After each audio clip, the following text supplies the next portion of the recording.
Hello చెప్పు bro, ఏంటి ఇలా పొద్దునే కాల్ చేసావు? ఏంటి క్లైమ్ రిజెక్ట్ అయిందా? వై?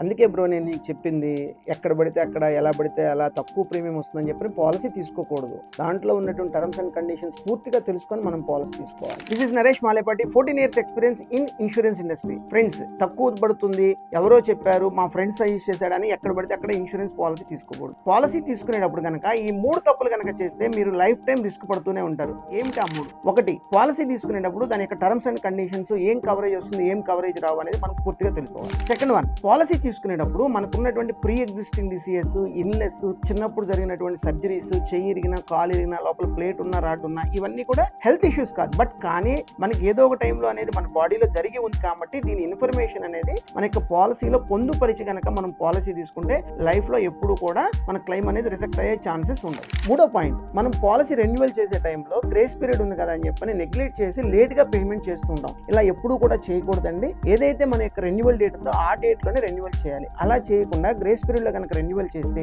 గ్రేస్ పీరియడ్ లో మనకు వచ్చేటటువంటి ప్రాబ్లమ్స్ ఇన్సూరెన్స్ కంపెనీ కవర్ చేయాలి. మళ్ళీ మీరు రెన్యువల్ చేసేటప్పుడు కూడా మీకు మధ్యలో వచ్చినటువంటి ప్రాబ్లమ్స్ ఏదైనా ఉంటే ఆ ఇన్ఫర్మేషన్ ఇన్సూరెన్స్ కంపెనీకి తెలియజేసి మాత్రమే మనం ఇన్సూరెన్స్ పాలసీ అనేది రెన్యువల్ చేయాలి. సో కాబట్టి పాలసీ తీసుకునేటప్పుడు ఎక్కడ పడితే అక్కడ ఆ బజార్లో ఈ బజార్లో కొనుక్కోకుండా ఒక మంచి అడ్వైజర్ ద్వారా కనుక మీరు పాలసీ కనుక తీసుకుంటే మీకు లైఫ్ టైంలో ఎప్పుడు కూడా రిస్క్ జరగకుండా మంచి సర్వీస్ అనేది మీరు పొందడం జరుగుతుంది. మీకు మీ ఫ్యామిలీ మెంబర్స్కి, మీ ఫ్రెండ్స్కి మంచి హెల్త్ ఇన్సూరెన్స్ పాలసీ కావాలంటే మీ యొక్క పూర్తి ఇన్ఫర్మేషన్ నాకు DM చేయండి.